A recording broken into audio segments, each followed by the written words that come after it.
Dans les années 70, un biologiste a enregistré les chants des baleines. Son album a été un succès planétaire et la conscience collective s'est dit qu'un être capable d'un tel chant devait avoir quelque chose qui ressemble à une âme. Et bientôt, la chasse à la baleine était interdite. Dans les années 2000, les scientifiques ont démontré que les cétacés avaient des signes évidents de conscience de soi, reconnaissance dans le miroir, mais aussi signature vocale. C'est le sujet de cet exercice. La signature vocale, c'est l'équivalent de nos prénoms.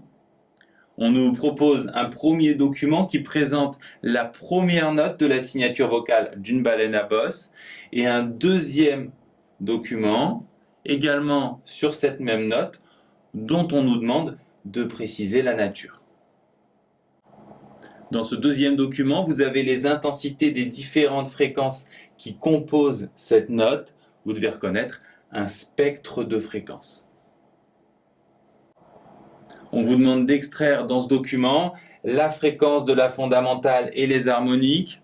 La fréquence de la fondamentale, c'est tout simplement la plus petite fréquence, donc 13 Hz. Les harmoniques, 26 Hz et 39 Hz. Vous pouvez remarquer ici que j'ai conservé les notations du cours. F0 pour la fréquence de la fondamentale et des multiples de F0 pour les harmoniques. On vous demande ensuite lesquelles de ces fréquences sont audibles pour l'oreille humaine.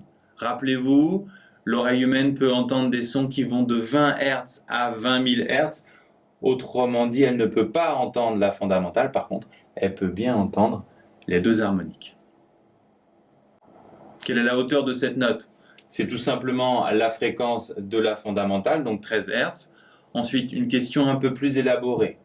Si l'on parvenait à reproduire cette note avec un instrument de musique, qu'est-ce qui différencierait la note produite par l'instrument de musique et la note produite par la baleine? Si on produit cette note avec un instrument de musique, fondamentale et harmonique auront les mêmes fréquences. Par contre, si on cale l'intensité de la fondamentale à la même intensité que la note de la baleine, les harmoniques, elles, n'auront pas la même intensité. C'est ce qui caractérise le timbre d'un instrument. Dernière question, à partir de ce document, retrouvez la hauteur de la note. La hauteur de la note, c'est la fréquence de la fondamentale qui est associée à la période de la note qu'on peut obtenir à partir de ce document. Pour être le plus précis possible, ici on peut prendre deux périodes qui font environ 152 millisecondes, donc une période fera 76 millisecondes. Avant de passer à l'inverse, on change les unités de millisecondes à secondes. Ensuite, la fréquence, c'est l'inverse de la période et on va retrouver 13 Hz.